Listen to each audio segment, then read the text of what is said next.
Now that we're here for part 4, you know exactly why we're here. It's time for the 4th part of I Want to Love Linux, It Doesn't Love Me Back. Wayland is growing up, and now we don't have a choice. There is quite a bit of misunderstanding around Wayland and accessibility. It's not something that is completely broken like some may believe. Some desktops, obviously, maybe. I can't speak for every single one of them. But when we're talking about the major ones, GNOME and KDE, not so much. They're not perfect. Absolutely not. But they're in a much better state than a lot of people seem to believe they're in. That doesn't mean that things are in the best state they could possibly be in, and improvements are always welcome. Now, one small point before we get into the article. Just because people may not agree with every single little point you raise does not mean their interest in accessibility is non-genuine, or worse yet, concern trolling. Trying to turn people away who are genuinely interested in accessibility is not productive. Stop doing that. Anyway, let's get to the piece. The future is Wayland. Let's make sure we're invited. This post wasn't supposed to exist. Not yet. I meant to talk about bootloaders, about inaccessible USB installs, about the deafening silence between pressing the power button and hearing a screen reader. That post is coming, and that one is one I am very interested to hear about, and I might have to bring Aaron back on the show after that one is published. I don't know. I do want to bring him back on at some point, not sure exactly when, but I don't know how you navigate a system if you need a screen reader before there is the kernel load. Like, I don't know how you would even begin to approach that problem. And as I discussed in recent videos, Ubuntu is dropping GNOME on X11. GNOME itself is removing X11 code. 49 is Wayland only, and then from that point on, that's when they're removing stuff. And in Red Hat Enterprise Linux 10, Xorg is already gone. Not just deprecated, removed from the repositories entirely in the long term. Since that post, Kubuntu announced the same thing as mainline Ubuntu, and Arch Linux has also split the Plasma package into X11 and then the main package, so now the Plasma package is entirely optional. Fedora hasn't removed the GNOME on Xorg session yet, neither has Ubuntu, but they will. That's going to be the next version, so in about 4-ish months, somewhere in that range. Everyone will, and that's where this is going. Other desktops will drop X11 support. Now, of course, there is always going to be desktops that are X11 until there is no X11, and then they just die. You know, things like DWM, things like, I would be very surprised if Trinity goes Wayland. Maybe that does happen, though. Things like all of just the random little window managers from the 90s, right? That nobody's maintaining anymore. They just happen to still work. They're always going to be X11. And for those that depend on accessibility, that shift is seismic. In the past, it was a pretty big shift for everyone, right? Like if you're moving over to Wayland back in 2016, let's say, that was a giant shift. A lot of stuff was going to be broken, and I guess you could possibly argue it's the same level of shift if you did so back then, or even further back, you know, like you go to Western back in 2010 or something like that, or whenever the Western project first started. Obviously, that was going to be a big shift as well. Now, for most people, going from X11 to Wayland, you don't really even notice it. Maybe some little edge case stuff breaks, but it's pretty much fine. For accessibility, though, you have more of a problem. Wayland used to mean emphasis on used to. It used to mean losing access. ATSPI was fragile, Orca was inconsistent or silent. Flat review didn't work, login greeters didn't speak, there were no logs, no fallbacks, no recovery paths. And whilst X11 is ugly, it worked and was predictable. It didn't work well, it wasn't amazing, but it was consistently okay. But today is a very different time than it was 10, 15 years ago. Now he tried GNOME on Wayland, and it works. Orca is responsive. Focus tracking behaves. That ancient modifier bug where caps lock would stick after Orca commands, gone. That was an X problem, and Wayland fixes it. It's not perfect, but it's progress I can feel. KDE is not crazy far behind here. It's not like if you go from GNOME to KDE, suddenly you just don't have a screen reader.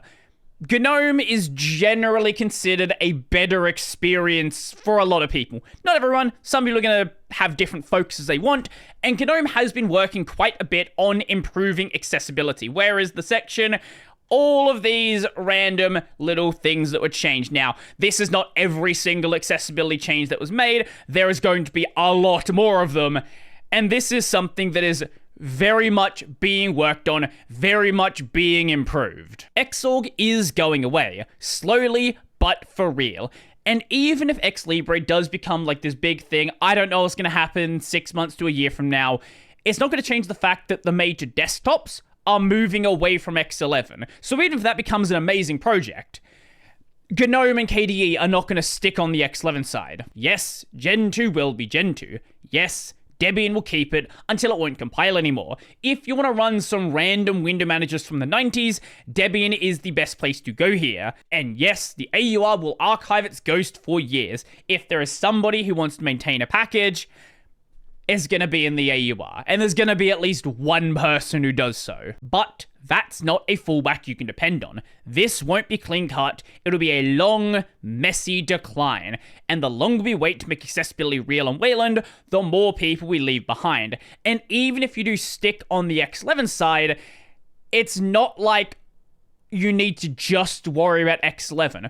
Tools around you that you rely on, they're going to be updated. There's going to be regressions made on the X11 side. Eventually, those tools are going to drop the X11 support, and then you need to hold back on older versions. And now you have this big mishmash of packages, which might then break because other dependencies upgrade, so you need to start holding other stuff back. And basically, you create a giant spider web of dependencies just to make sure you stay on X11 rather than seeing if Wayland is in a good state as it currently is. Good news, everyone! I've talked to developers from GNOME, KDE, and Fedora. They get it, and they're taking it seriously. GNOME's Wayland session is now stable and usable with Orca. KDE is catching up and has a legally blind developer leading accessibility improvements. I've had Richie on the show a number of times. Really fun, really fun episodes. Highly recommend you go check them out. I'll probably leave them linked in the description down below if I don't forget. Also, Richie will probably be in the comment section anyway, saying Richie, because that's what Richie does. Cosmic is building Wayland from scratch with accessibility and global hotkey support in mind. For once, accessibility isn't a postscript, it's in the room where design happens. This transition is happening, but we're not being ignored anymore. The anymore is very important. For a long time, it genuinely did seem like people were just being ignored on this front. Work was being done, but it was very slow. And I think this is a big part of the reason why people still think things don't work. Because it's the same reason why people think KDE is buggy, right? KDE was buggy in KDE 4, and basically that mentality has never gone away. So there was a time where accessibility didn't work on Wayland, therefore until the end of time, that's going to be the case, even if there is a branch in the path where clearly things are in a much better state now. Now, I've discussed this before, but there was never a point where people thought that accessibility wasn't important. It's just, you only have so much time in the day, and when there is a lot more low-hanging fruit, when there are things that directly affect you as a developer, those are mainly the things you're going to focus on. Now that a lot of that base stuff has been ironed out, Wayland is in generally a good state, there is a lot more effort to shift towards those things which are incredibly important, but affect way less people. What we gain from Wayland, because there are things that are gained, and not just in the general context like I discuss normally as well. Modifier key insanity. Caps lock doesn't stick, no weird leftover key states after all commands, that's fixed. Clean, focused behavior. Window focus events are less chaotic. Orca doesn't get confused between apps the way it used to. Security, that matters. Apps can't spy on each other's keystrokes or windows. That means your assistive tech is safer by default. I've heard pretty compelling arguments that security should have been less of a focus early on in the pursuit of more functionality, and then bring the security in as you go. Now, obviously, that makes the problem a lot harder to fix in the retrospect, but it does make things more usable early on. Now that things are in the state they're in, the argument doesn't really matter anyway, but it's worth mentioning regardless. A real foundation. X11 was a museum exhibit of patches and abandoned extensions. Wayland gives us something intentional. That alone opens the door to building accessibility right instead of constantly duct taping it on. This is a big part of the reason for why Wayland exists, just full stop. Yes, you can keep making more and more and more extensions to X11, and that's what was done for about 30 or so years. But you have this cobbled together thing of extensions which may not necessarily apply to modern use cases, at least entirely in the way it should. And it's basically just like, it works, but it's not intentionally designed to work from the start. But if you approach modern problems with a modern solution, building it from the ground up with those in mind from the start, you can hopefully build something a lot more intentional rather than just it happens to work because it happens to work. At the same time, things have been lost. Wayland is not perfect, and anyone trying to tell you it's perfect is either trying to gaslight you or... No, it's just one thing. They're trying to gaslight you, basically. Headless GUI workflows are broken. On X11, I used Xorg Video Dummy with a custom etsy/x11/xorg.confd/10-headless.conf to create a virtual monitor. So what he was doing isn't running like remote desktop. He was running a headless system. He was running like a little mini PC with no monitor attached because he wasn't going to use the monitor anyway. And X11 lets you make a fake virtual display so graphical applications would still render correctly. Desktop choice has collapsed for now. My Linux journey started at the TTY, then Unity, then Mate. He went and built a fork of DWM, he used i3, and there are things that exist, right? Like, I am on Neri, and Neri is really cool. There are things like Sway, there are things like Hyperland or River. I don't know if DWL is still being developed, but there was DWL. There's, the Mirrorway, and there's, of course, the desktops like KDE, GNOME, and Cosmic. You have some of the more classic desktops working on Wayland versions, but they're not ready yet. And I think this is just a matter of Wayland being much newer, right? Like, X11's been around since the 80s, and people made random little window managers for a really long time. Some of those predating Linux and still working to this day. Wayland is still in very active development. There's still new protocols being added, and one day we're going to get to a point where there's just a lot of things available.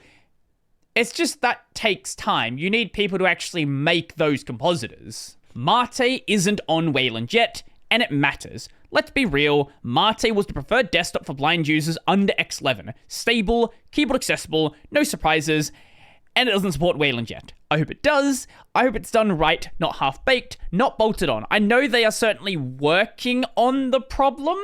My understanding is they were approaching it as, we're going to just have the desktop on top of an existing compositor.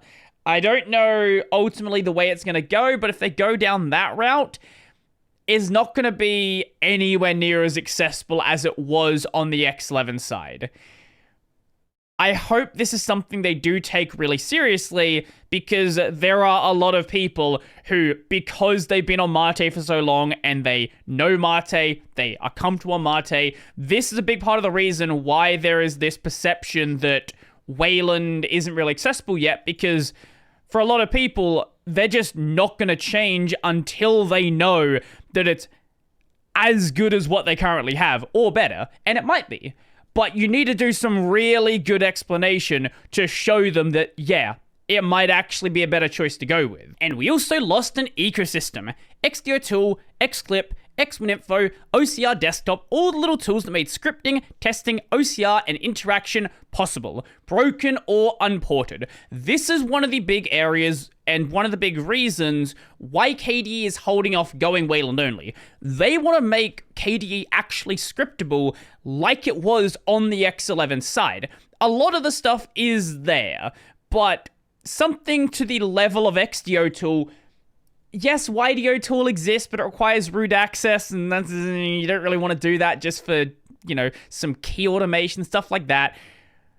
I do think this is an area where KDE really has a chance to make itself stand out. My hope is it becomes something upstream in Wayland. If not, well, hey, at least you have that. Now, for me, and most of you, jumping between compositors is pretty straightforward. Yeah, you might need to move some configs over. Yeah, some of your software may not be exactly working. Yeah, you might need to make some little changes, install a package. It takes you an hour of inconvenience.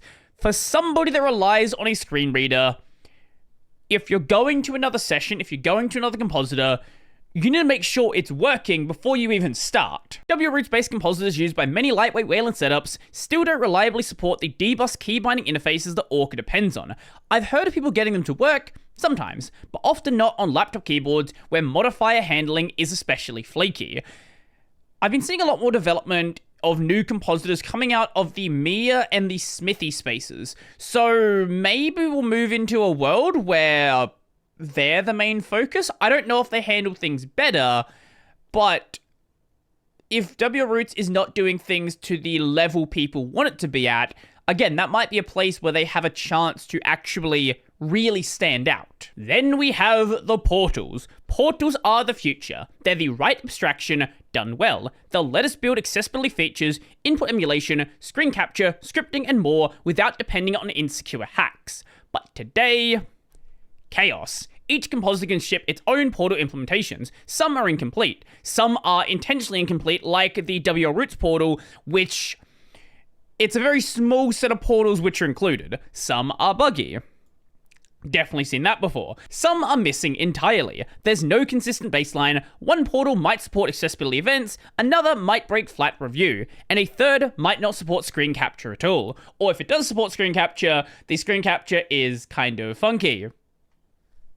I don't know if Cosmic's fixed the bug yet. I need to double check that one. We need consistency. We need a minimum set of working portals and interfaces that every compositor supports, not just on paper, but in practice. And to be clear, this isn't GNOME's fault. I know hating on GNOME developers is popular. I'm not doing that today. I do like the inclusion of today.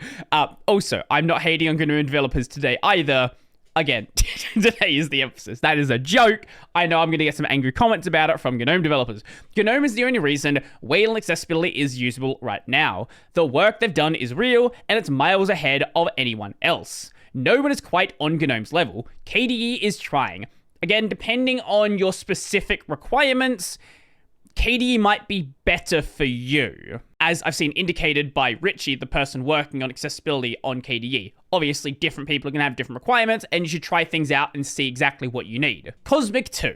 I know that because I've spoken to the people behind them. They care, they're listening. Even though certain developers like to make fun of System 76 and hate on System 76 because there was not a great split, yeah, they actually do care about this problem. But GNOME is still the only desktop where accessibility isn't a maybe, it's a working reality. That has to change, and it starts with every compositor agreeing on what accessible actually means. This is our moment to make sure accessibility doesn't get erased in the name of progress, to build something better, not just shinier. Wayland is growing up. Let's make sure it doesn't grow up without us. And to the developers, the ones fixing bugs, wiring up events, untangling toolkit chaos, and answering hard questions with humility, you are great people doing great things. Even when it's frustrating, even when it's thankless, thank you. You're the reason I haven't given up yet. Oh, and apparently, I'm a Wayland shill now. Welcome to the club. I'm a shill for everything. I'm a shill for things I don't like. I'm a shill for things I do like. If you just say anything about anything, basically you're a shill for it. So as always, I love these posts. I really enjoyed having Aaron on the podcast, and I'm absolutely gonna have to do so again. And yeah, I've noticed a lot of people being like thankful that I'm talking about accessibility stuff on the channel because it's something they rely on, and that's awesome. If you're someone who actually makes use of a screen reader or make use of various levels of accessibility tooling, and obviously there's like different extents you might be using it, let me know your experience down below. If you're on Wayland right now, why are you on Wayland? If you're not on Wayland, I'd love to hear that as well. So if you liked the video, go like the video. If you really like the video and you want to become one of these missing people over here, check out my Patreon, subscribe to Liberapay, linked in the description down below. That's going to be it for me, and X.